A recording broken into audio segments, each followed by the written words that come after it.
On the program today, we examine federal government move to equip students with at least 2 practical skills through the implementation of a new basic curriculum by 2025. We would also explore the diverse cultures and languages of Nigeria. And later on entertainment, Nollywood actress Bimbo Akintola opens up on why she never got married. This is live from Abuja. A show that takes you through the events that shaped the week in Nigeria and across the world, from politics, news, entertainment, and sport. Hello and welcome. I am Ademola Lawrence. And I am Jane Francis Mweze. What would begin with the federal government's move to revamp Nigeria's basic education curriculum by adding 15 new trades to improve students' practical skills and employability, set to take effect in January 2025. Now, this curriculum update was approved by the National Council on Education and is set to reflect government's commitment to equipping students with relevant skills for the future. This development seeks to address gaps in practical education and prepare students for various career paths. To ensure a smooth transition, the government has outlined a 3-month period to finalize preparations, allowing both public and private schools across the country to make necessary adjustment. This includes updating teaching materials, training teachers, and equipping schools with resources for the new trade. The introduction of these trades is expected to foster a more skill-oriented education system, thereby empowering students with practical knowledge and enhancing chances of future employment. The initiative forms part of the government's broader efforts to reform the educational sector and better align it with the demands of modern workforce. Once this body approves it today, we will need few weeks to tidy up a few things, and then they will be signed off for implementation from this school session. That was our commitment to the president, and we are ready for it. There's no reason why we should change the date for its implementation. Yes, it will not be perfect. You know, at the inception, there are problems, even sensitization, because there are a lot of meetings that are going to come up to sort out all these problems about what it is, you know, support that institutions will need, monitoring, evaluation that will be needed to ensure that its effectiveness, to monitor its effectiveness, and even assessment. Well, this is another major ingredient of it, because if it's not reflected in the assessments, then schools can dodge it. But it will be reflected in assessments, so that anybody doing NECO, WAEC, or any assessment will be faced with knowledge gained from this new curriculum. Joining us live is Dr. Olubukola Dosunmu. She is the director of Toddlers Haven and Everest Heights International Academy in Gwagwalada and the Council Secretary, Sector Skills Council for Education in Nigeria. Good morning, ma. Good morning, Jane. Good morning, Demola. Great to be with you guys. Great to meet you. Thank too. you very much. Interesting. All right. Yeah. So, well, of course, we always talk about employable skills, employability skills for Nigerian graduates. But first off, what is your take on this announcement by the federal government? Actually, it's a welcome development. It's something we're all excited about. It's the principle behind the 934 education system. Because first, an education curriculum is supposed to help children to become confident individuals, effective contributors to the societies, and thereby. So this curriculum that has just been introduced, if it is well designed, supported, and policy-driven and implemented, it will certainly give equal opportunities to all children to exhibit their outcomes later in life. Why am I taking it through this way? The children, after they've completed the 9-year basic education, they are supposed to experience different pathways based on their competencies. So this is the 9 years that they're now going to be, which will serve as the foundation, will now be an opportunity for them to have a common career-based experience from primary school, and then when they get to the GS3, which is the end of the 9 years, whichever pathway they choose to take, whether going to the government technical schools, or they want to also still further, there's SS3 for them to go on to universities. They are already having these inherent skills in them that can foster their employability skills in future. So it is a welcome development. It's going to strengthen the basis of the 934 education system. I think that one of the key points that you have made so far is that of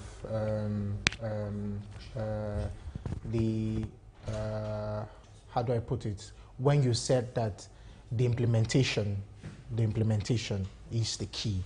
Now, if you look at Nigeria still struggle with low employment rates. Do you think that this new curriculum set a tone for employability for our youth? But let me just peg it at this. You know, there are different technical schools in Nigeria, vocational schools even. You even have privates. I'm not talking about public now. You even have private, who are private citizens who have set them up. With this kind of with this now curriculum, do you think that this can help set that tone for employability of youth? Because we always talk about skills. Yeah, thank you very much. You see, the success of this new curriculum lies on a lot of things. Number one, there's a need to align the final expected outcomes with the industry needs of our country, both locally and internationally, because now we know skills is now a foreign currency, is exportable. And it also needs to align with the national skills policy of Nigeria. That is, if it exists. We know we have a National Council for Skills, and we have been advocating in the sector skill councils for us to have a national skill that would drive the common goal. The second thing is we need to importantly align this new curriculum with the trade subjects that this was the way the trade subjects came, that it was going to solve the problem. But we know what the trade subject has become. It has become a certificate burden, a qualification burden. So we need to find a way that we need to align it. And also we need to deal with the burden on the overloaded curriculums. Our curriculum content is loaded in the Nigerian school. NERDC has a role to play in all these work that they're there to do. We need to manage, because this is going to have an impact on the management time in school. We also have to deal with the challenge of teachers. Is it the teachers in the classrooms that will teach these skills? We know that vocational skills is tied with artisans, and we know the impression that we have about artisans. But then we know that the vocational skills industry sector is changing. We're having more and more people coming into it. So we need to align all these effectively for us, because we will be overburdening the teachers. It is also very expensive. If you do a research to the technical vocation schools that we have, right here in FCT, you can visit Orozo, you can visit Kwali, or the private institutions that are being run. It is not cheap. Technical vocational educational training is not cheap. So there needs to be commitment to funding. I heard the minister talking about the fact that assessment, something, NECO, something, WAEC. No, technical vocational skill is competency-based skills. It's about what you can do. You gain the knowledge, you gain the skills, and then it translates to your attitude. Exactly. So it's not something that we're marking, it's something that you're demonstrating. So it's going to take a lot of our instructional time. It's also of our instructional time. It's going to require a lot of resources. It will also require us funding it. But you know what our biggest problem is? The mindset problem. How many parents want their children to leave the schools and then want to go into vocational skills? So there's a need for us to rebrand it. We should look at the model of what the developed countries is, especially Asia, Singapore in particular, and China. They did a lot in rebranding their vocational skills. They aligned it to their national development goals. The National Skills Qualification Framework is there that MBT is doing. MBT has created several sector skill councils for almost all those subjects that is being introduced. There is a sector skill council that is dealing with them at the employability level, at that level. So we should align, not for us to take our children to a program and then when they get out, they can't connect into the system. So these are all the working practicals that we need to do. And then also NERDC, they've done a good job in the stakeholder engagement. But the 3 months for the implementation, I don't think it will be enough, because we have a lot of work to do. We need complete stakeholder engagement, locally and internationally. Political will, it is funding. That is the issue here. Funding for manpower, funding for the resources that we need to train children to do plumbing, Buying an equipment for plumbing or an equipment for tiling can't be compared to buying a textbook. Exactly. So these are all the various issues that align with the practicability. So we can't do it. Others have done it. If we're sincere and committed to the future, Nigeria, we are being told that, is it 2050 or something, we're going to have the largest population of youths in. Yeah, so as we are working on AI, and I'm so excited that the digital skills was also part of the trade that they're saying, the AI, the robotics. We need to drive this so that by the time that time comes, we will dominate the world. We will not go across into countries in ships and boats. They will be recruiting us from all over, but we need to do a lot of work in ensuring effective implementation. All right, so you've made a vital point about mindset, you know, how we look at vocational skill workers, and I'm wondering also how all this will plug in practically when we start this program, considering the fact that a little experiment also with the degree, OND, HND issue. Exactly. And now, so how are we going to convince people that somewhere down the line it's not going to be the same thing if they opt, you know, I think I'm more skilled based than education-wise, academic-wise, so I'd rather toe this line. Are we going to have that disparity where people are looked upon like, well, you're a vocational skill worker and these ones are, yeah, so do you think we will be able to conquer that? We can conquer that if we focus this new curriculum to develop our technical vocational education training program in Nigeria. If we structure this program as, how will I put it, a complementary program for the current degrees and all that we do in our schools, we are going to have that problem. And that's why I said there has to be strong stakeholder engagement, strong multi-sectorial workings among all of them.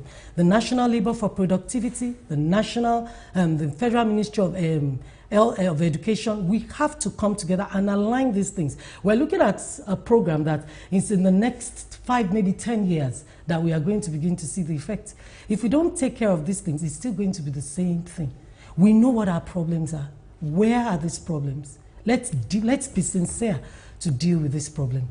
So that is just our take on this. So when you say, when you say problems, which of the problems are we looking at? The things we want to solve, like maybe having vocational skills for everything about palm kernel and palm kernel products, crude oil and crude oil back, or you're talking about the problem of our mindset when it comes to this? The problem of our mindset is the greatest problem that we have. We know what it is. You see somebody, someone trained, maybe studied as a lawyer, graduated. I'm a medical doctor, but I now found myself in the education space. I'm grateful for that.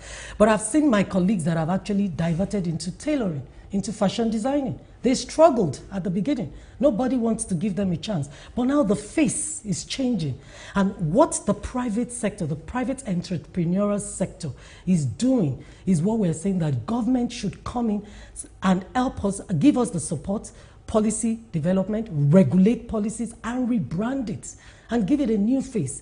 Bank of Industry and all these other organizations that can provide the adequate funding should be available for us.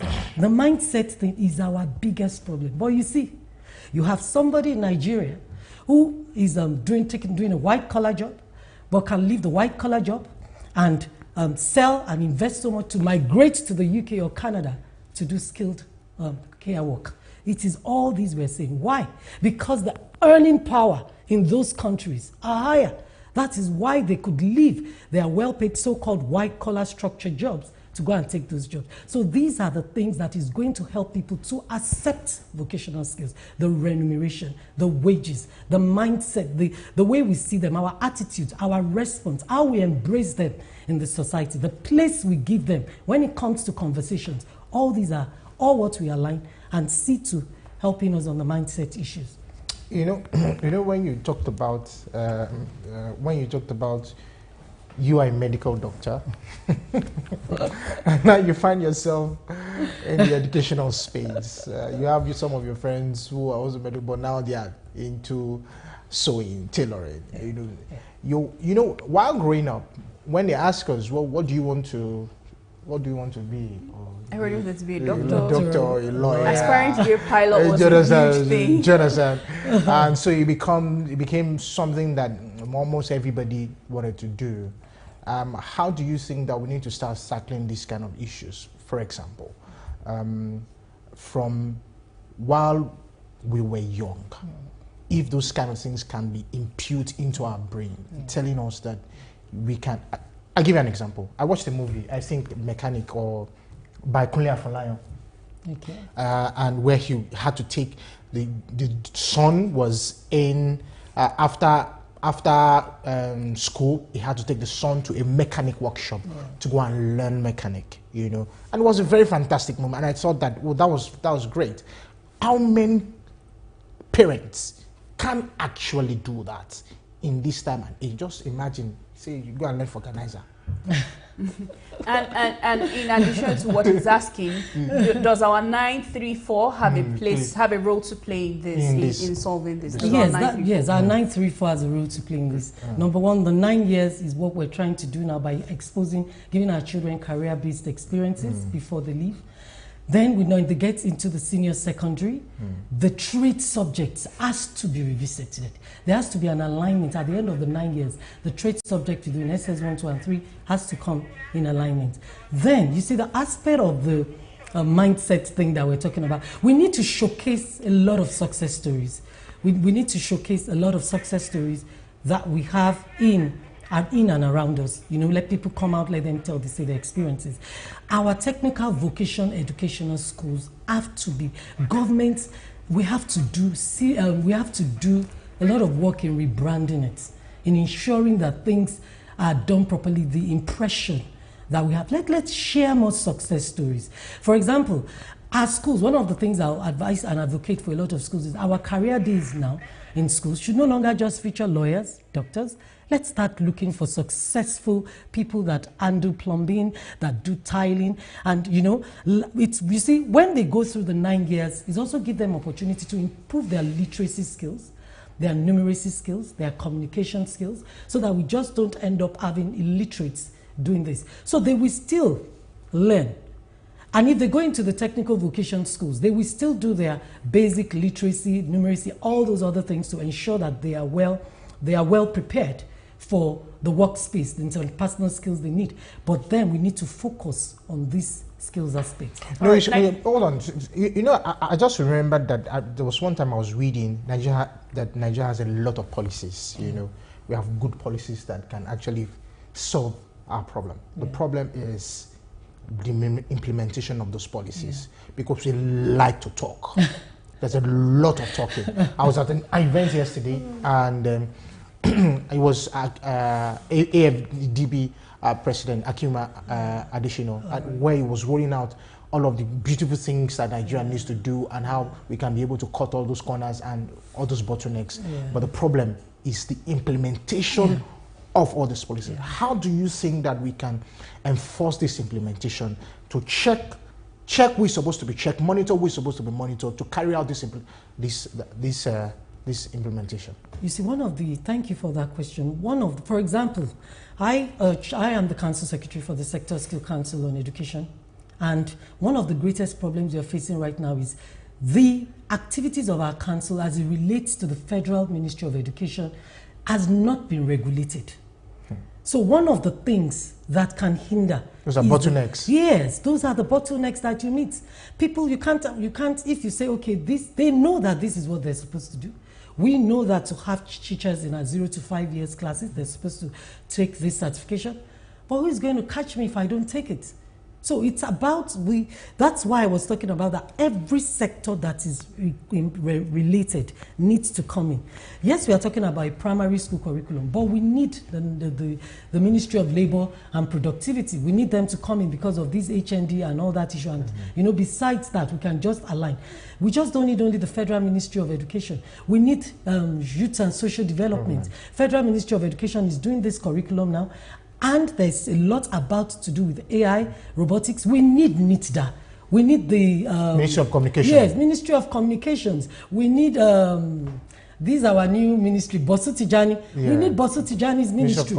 So you see, so we work in silos. We plan our implementation policies in silos. And then we push it out there for people to work. And then at every point where they need to progress, we meet a bottleneck. Also, the committee for this, the committee of the sector skill councils in Nigeria. We are aware that there's a National Skills Council headed by the Office of the Vice President of Nigeria. As I'm standing today, it's time to be corrected, but the bit I know, we have been requesting through the NBT, the National Board for Technical Education, for years, that they should let us have a national skills policy.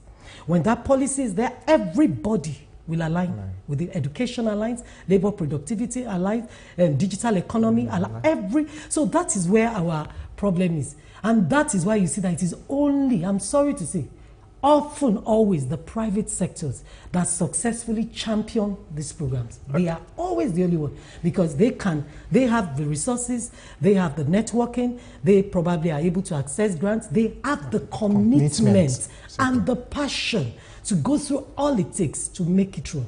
You need to go around FCT and you'll be shocked at the technical vocation training institute that individuals are running in culinary.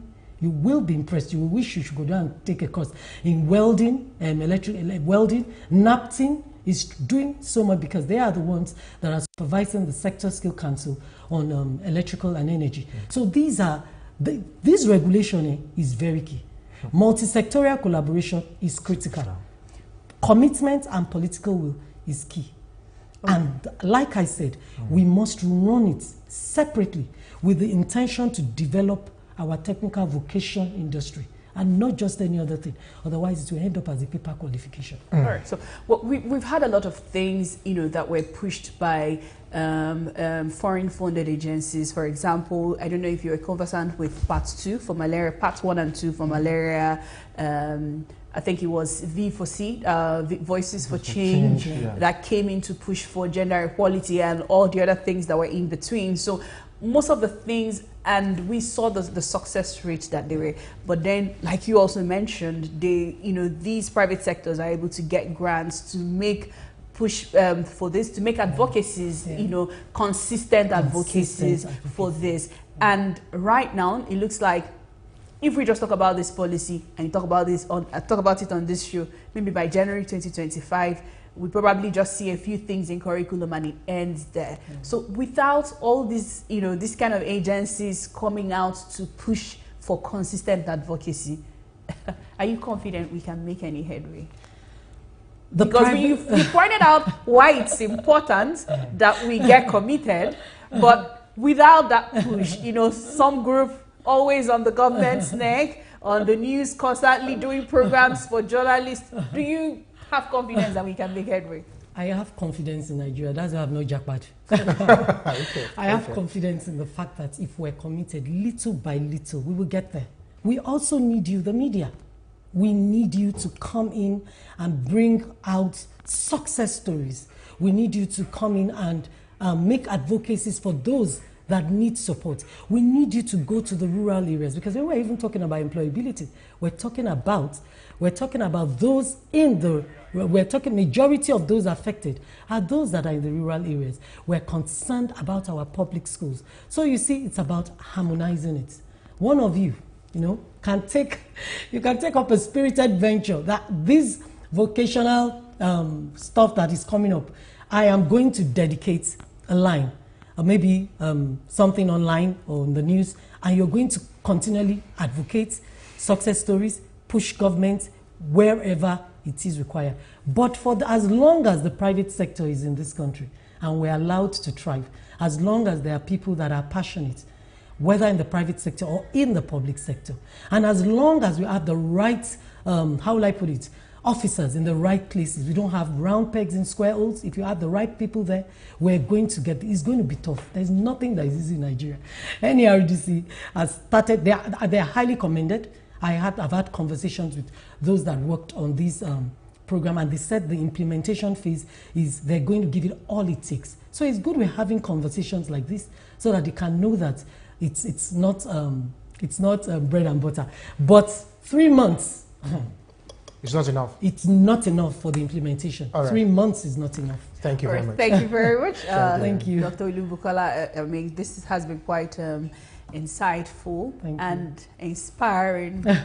You I'm sure Demola will take up this challenge to go on social media instead of tweeting things that are not productive. Yes. I tweet things that are productive. All right, thank you very much. We'll go on a break. When we come back,